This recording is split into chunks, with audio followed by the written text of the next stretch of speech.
Israeli troops are launching a new ground operation in Gaza City as the nation continues its stated mission to completely eradicate the terrorist group Hamas. Now, France is strongly condemning this expanded offensive into Gaza, saying the campaign has no military logic. President Trump spoke out on the war, giving this dire warning to Hamas. I hear Hamas is trying to use the old human shield deal, and if they do that, they're going to be in big trouble. They're going to be in big trouble. They put it out 2 days ago that they're going to use the hostages as human shields. That's something that has been done for a long time. If they put the hostages in front of them, Hamas, as protection, as what they call them bodyguards, Hamas is going to have hell to pay. And thousands of Palestinians are fleeing the area. This is all happening on the same day a UN commission accuses Israel of committing genocide. This is what the UN Commissioner of Human Rights has to say. What we see in front of us is first and foremost the terrible suffering of people of Palestine. Many of them have been multiply displaced. We see the piling up of war crime after war crime, of crime against humanity, and potentially even more. I mean, it's for the court to decide whether it's genocide or not, and we see the evidence mounting.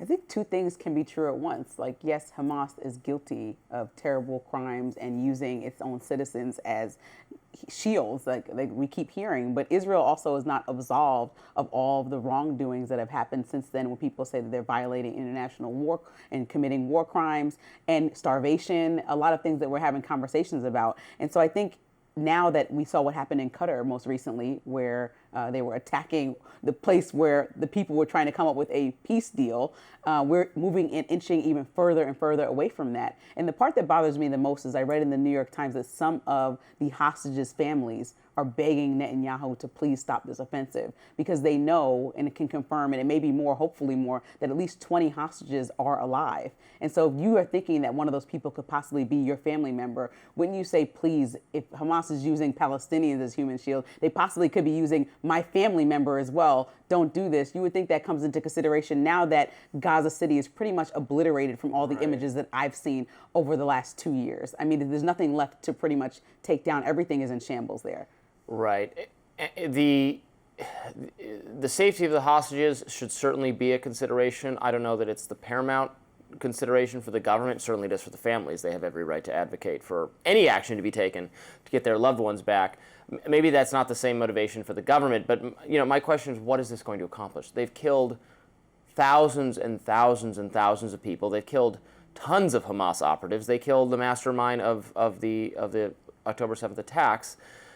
When will this end? When will they say it's enough? Will it be after literally all of the Palestinians have been wiped out? Because that seems to be the way it's headed. The government of Israel has not articulated any limiting principle or any. When does the mission accomplished banner go up, and when do we get back to allowing the Palestinians to have some level of governance and sustainability, have their lives back? Never, until they're just all dead. And previous presidential administrations in the U.S. exercised more pressure on Israel to cease killing everyone, for lack of a more precise term. That's the Biden did it differently. He just said that he gave them carte blanche, do whatever they want. I'm not sure he was even aware what was going on. And President Trump has tried to constrain them sometimes, but is not successful at it lately. I just don't see what this is going to accomplish except more wholesale destruction and devastation. Right, and we just have to have a conversation about what America would like to do. I think right. Where we can agree, I would like to be not involved. Is that America, most Americans don't want to, at the very least, whether they I don't mean morally consider complicit. the war, they just don't want to be involved at this point. Yeah. So why should we be? The Trump administration is once again facing accusations of sanitizing America's history. I'll have more on that next in My Lens. Stick around.